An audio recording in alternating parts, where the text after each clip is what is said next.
In this lesson, we're going to take a look at the Su-27 Berioza Radar Warning Receiver, or RWR. We'll also talk about the countermeasure systems at your disposal. I have the lesson paused while I review the RWR and countermeasure systems. You can press L to turn on cockpit lighting. Press the spacebar when you're ready to continue. In the bottom right corner of the front dash is the Su-27 RWR panel. It's the black panel with the aircraft symbol in the center. The light at the very top center of the panel, above the nose of the aircraft, indicates that the Su-27 has power.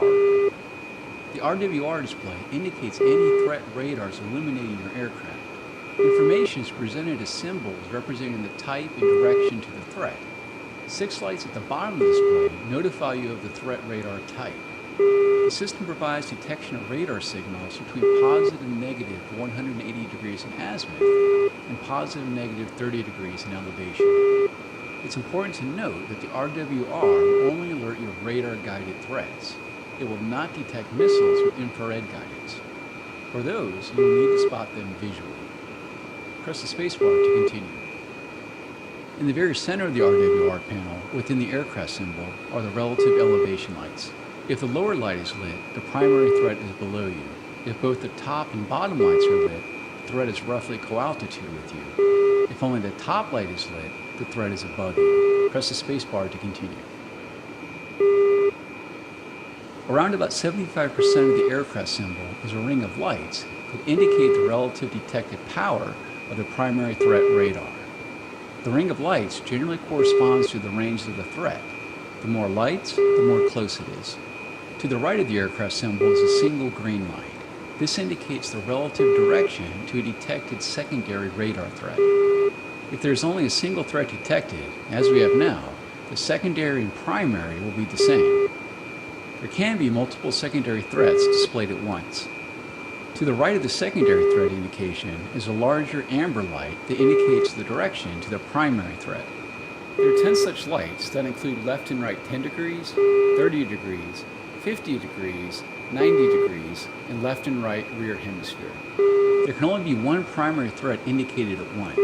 Currently, you have a primary threat detecting 90 degrees right, in other words, off your right wing. Press the spacebar to continue.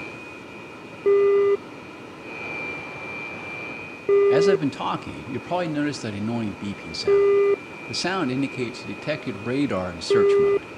You have the option to filter RWR to only detect radars that have locked onto you. Do this by pressing right shift and R now.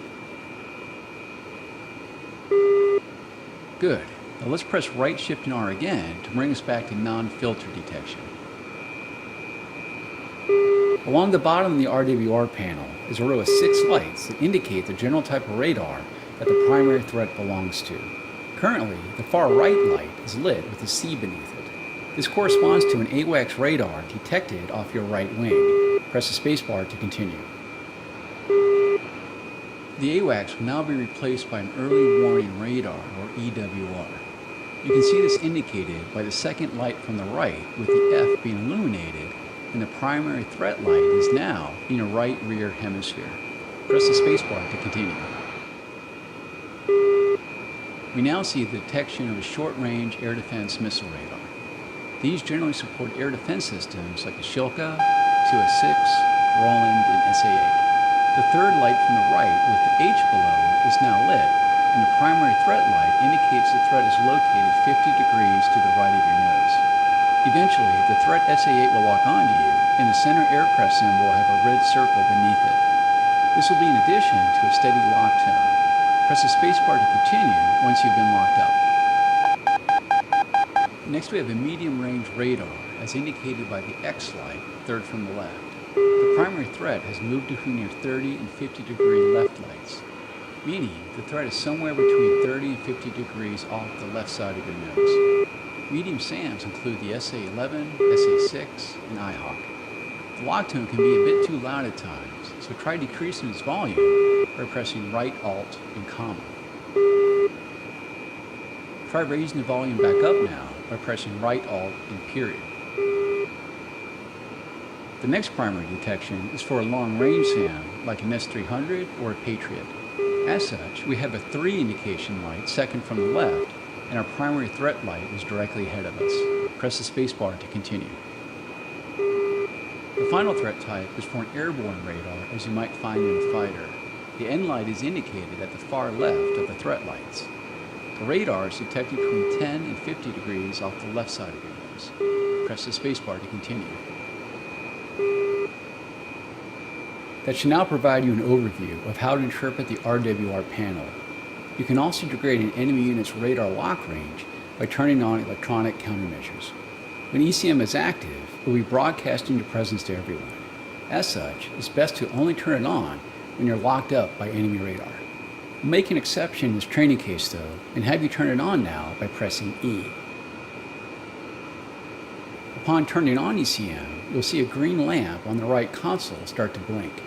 This indicates that ECM is warming up. Once the lamp is solid, it's fully operational. In addition to ECM, you also have expendable countermeasures in the form of chaff and flares. On the right console, you can see 2 rows of 8 green lights.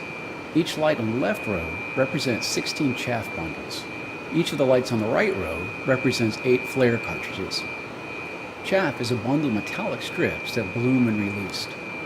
These can decoy the tracking of incoming radar-guided missiles. If possible, keep the missile off your left or right wing while dispensing chaff to have the best effect. Try releasing a chaff bundle now by pressing Insert. Good. If you spot a missile launch with no corresponding RWR warning, then there's a good chance it's an infrared-guided missile.